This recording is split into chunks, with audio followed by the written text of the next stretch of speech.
Unit 6 I love you teacher. હું તમને પ્રેમ કરું છું ટીચર. આ યુનિટનો બીજો ભાગ આજે આપણે જોઈ રહ્યા છીએ. આજે આપણે જોવાનું છે કે મિસ સુલિવાન હેલેનને કઈ રીતે વાંચતા શીખવે છે, લખતા શીખવે છે.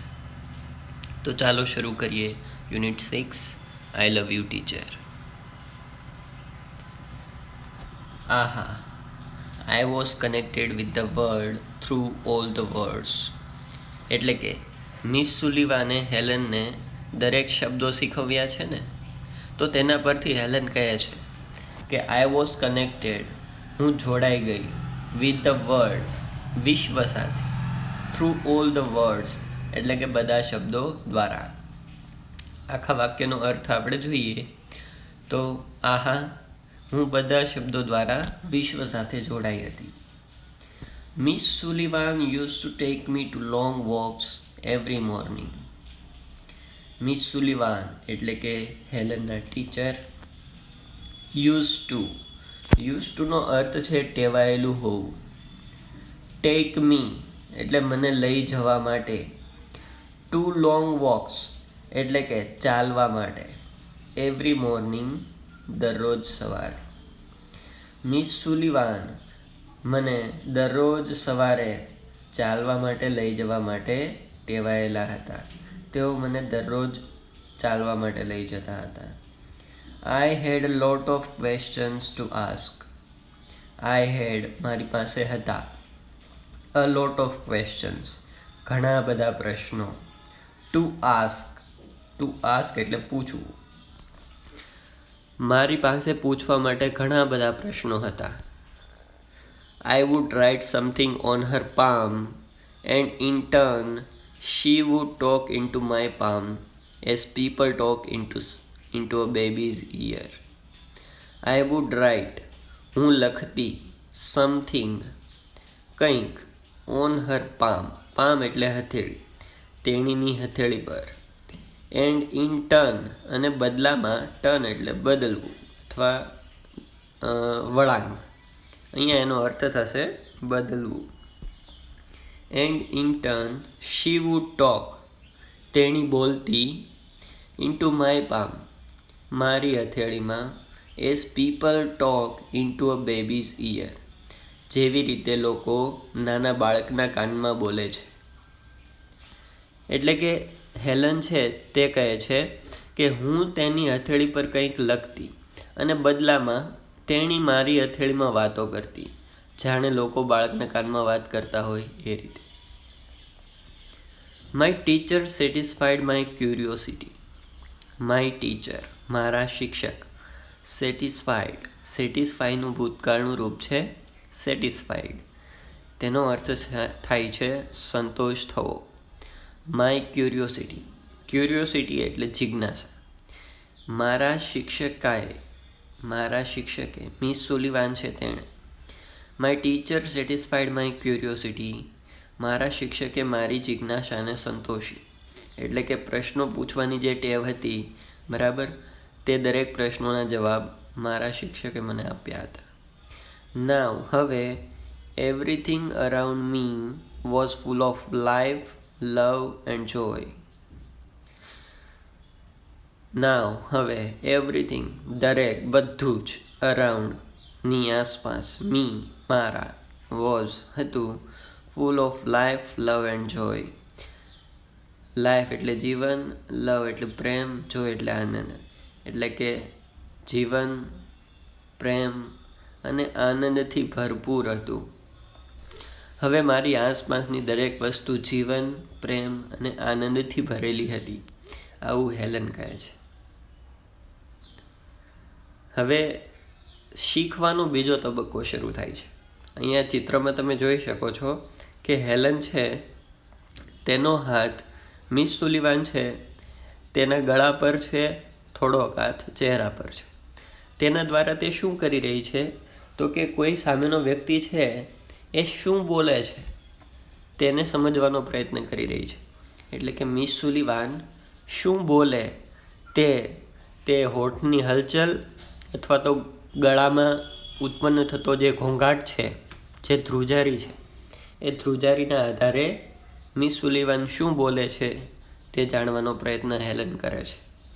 ચાલો જોઈએ કઈ રીતે.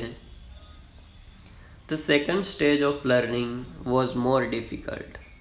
સેકન્ડ સ્ટેજ બીજો તબક્કો ઓફ લર્નિંગ શીખવાનો વોઝ હતો મોર ડિફિકલ્ટ વધારે અઘરો.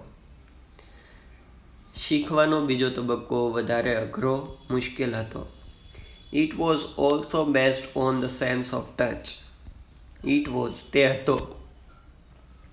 ઓલ્સો એટલે કે ઉપરાંત, બેઝડ ઓન ને આધારે અથવા ને આધારિત, ધ સેન્સ ઓફ ટચ એટલે કે સ્પર્શેન્દ્રિય. બીજો તબક્કો છે તે પણ સ્પર્શ આધારિત હતો. Miss Sullivan wood speak a word. Miss Sullivan એક શબ્દ બોલતા. આ શીખવાનું જે છે તે કઈ રીતે શીખવાનું છે તે હેલન કહે છે કે miss Sullivan wood speak a word. Miss Sullivan એક શબ્દ બોલતા હતા. એન્ડ આસ્ક મી અને મને કહેતા to touch her lips and throat slowly. તેઓ એક શબ્દ બોલતા અને મને કહેતા સ્પર્શવાનું, ટુ ટચ હર લિપ્સ એટલે કે તેણીના હોઠ, એન્ડ થ્રોટ ગળું, સ્લોલી ધીમેથી.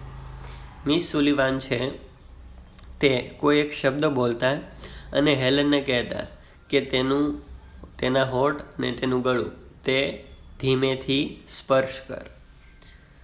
આઈ learned to speak through the movements of the lips and the vibration in the throat. I learnt. Learnt છે તે લર્નનું ભૂતકાળનું રૂપ છે. ટુ સ્પીક એટલે બોલતા શીખવું. આઈ લર્ન ટુ સ્પીક હું બોલતા શીખી. થ્રુ દ્વારા. ધ મૂવમેન્ટ્સ એટલે હલનચલન. ઓફ ધ લિપ્સ હોઠની. એન્ડ ધ વાઇબ્રેશન અને ધ્રુજારી અથવા કંપન. ઇન ધ થ્રોટ એટલે કે ગળાની. મેં હોઠની ગતિ અને ગળામાં કંપન દ્વારા બોલવાનું શીખ્યું. આ રીતે હેલન વાત કરે છે કે શીખવાનો જે બીજો તબક્કો છે તે વધારે અઘરો હતો. તે પણ સ્પર્શને આધારિત જ હતો. મિસ સુલિવાન છે તે કોઈ શબ્દ બોલે અને હેલનને પોતાનું ગળું અથવા તો હોઠ સ્પર્શવા કહે. હોલન ગળું અથવા હોઠ સ્પર્શીને અનુમાન લગાવે કે આ કયો શબ્દ મિસ સુલિવાન બોલે છે. તો આ રીતે હેલન છે તે બોલતા શીખી. કઈ રીતે? તો કે બોલવાનું જે છે તે હોઠની હલચલ અને ગળાની ધ્રુજારી દ્વારા તે શીખી છે. When I uttered my first word. When એટલે જ્યારે.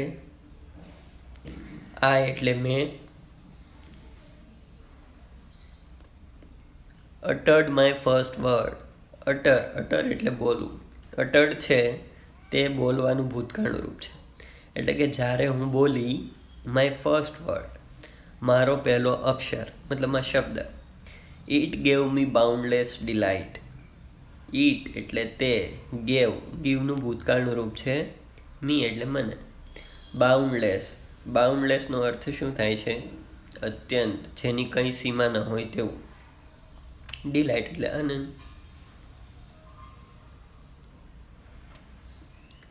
જ્યારે મેં મારો પહેલો શબ્દ ઉચ્ચાર્યો ત્યારે તે પહેલા શબ્દએ મને અત્યંત આનંદ આપ્યો હતો.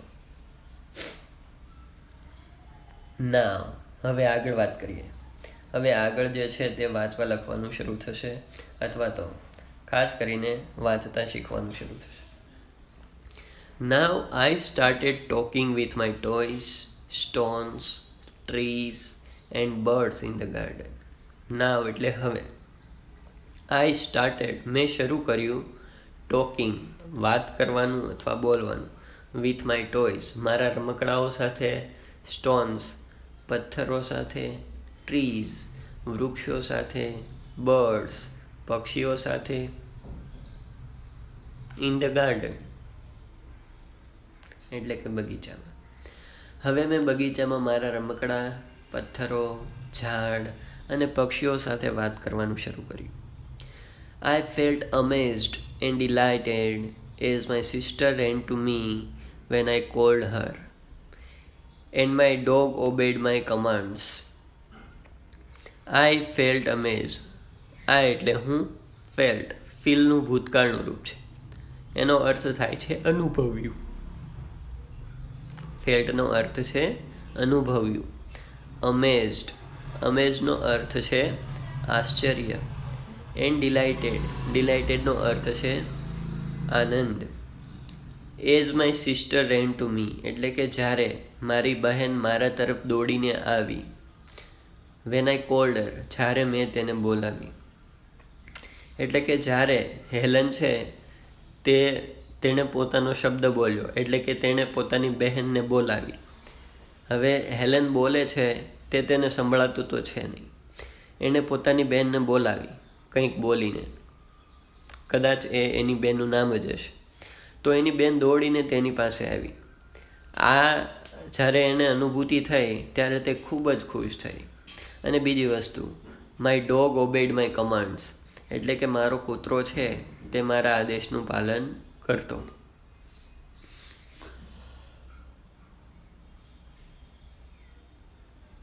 તો જોયું ને મિત્રો, આ રીતે જ્યારે કોઈ વ્યક્તિ પહેલી વાર બોલતા શીખે છે તો ખુશ થાય છે.